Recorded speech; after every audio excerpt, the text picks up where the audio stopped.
Príjemné popoludne zo Žitavan, obce susediacej so Zlatými Moravcami. Stretnutie si tu dali autokrosári, súťažiaci v seriáli Majstrovstiev Európy v triede do 1600 kubíkov. Pravda, budeme tu vidieť aj pretekárov v tej najvyššej kubatúre do 3500 kubíkov.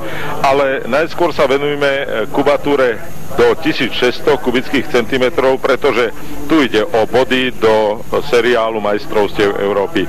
Je to 6. podujatie tohto seriálu. V tejto kubatúre predchádzajúce boli prvé v talianskom Vittorio Veneto, ďalej vo švajčiarskom Bure, v nemeckom Zélove, ďalej to boli dvoje podujatia v Čechách, v Novej Pake a v Dobžanoch, no a teraz je to 6.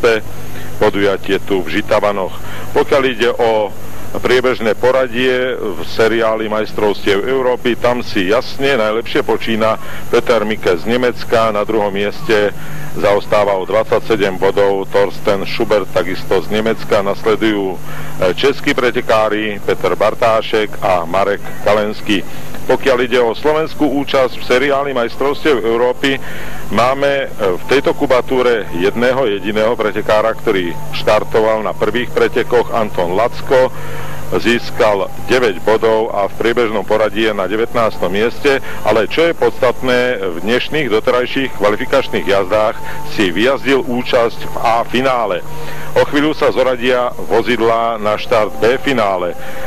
Predpoludním a bezprostredne po poludní boli tu kvalifikácie v 3 sériách, z nich si účasť v 10-člennom finále vybojovali najskôr 8 jazdci, a to Čech Peter Bartášek, Nemci Peter Mike, ďalej Jörg Lessing, Ukrajinec Avalian, ďalší Nemec Schubert, náš slovenský reprezentant Anton Lacko, ďalší Ukrajinec Sergej Kovalčuk a český pretekár Jaroslav Jurenka.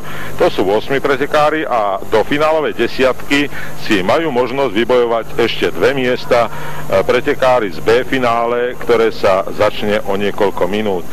Povedzme si najskôr teraz, keď je zatiaľ ticho pred búrkou, niečo o trati, ktorá je dlhá 900 metrov a šírka bežne okolo 12 metrov. Mojím partnerom pri mikrofóne tu na komentátorskom stanovišti je Miroslav Absolon, obyvateľ Žitavan, rozhodca a komisár, ktorý ale dnes má funkciu tu pri našom mikrofóne. Takže čím je zaujímavá táto trať v Žitavanoch? Dobrý deň. No, táto trať Žitavanoch spĺňa všetky európske parametre, ktoré sa kladú. Je bezpečná, je rýchla, dá sa umožňuje predbiehanie na celej svojej šírke, dĺžke. Najvyššie miesto je 12 metrov, čo je zďaleka vyhovuje európskym predpisom. Tu ale vidíme na príklade, ako rozhodcovia na štarte komisári šliapu blato. Je to vlastne tehliarská hlina, ťažký íl. Je to náročná trať pre pretekárov, nie? No, mali sme možnosť v kvalifikačných jazdách vidieť, čo to blato narobí s autami. Pokiaľ sa nalepí na to auto, je to ťažké, mazlavé blato, takže majú tie auta čo niesť navyše. Zatiaľ ďakujem za tieto informácie. Pochopiteľne pridáme ďalšie, či už počas pretekov B finále tejto kubatúry do 1600 kubických centimetrov, alebo potom aj pri 3,5-kách, ako zvyknú vravieť autokrosári.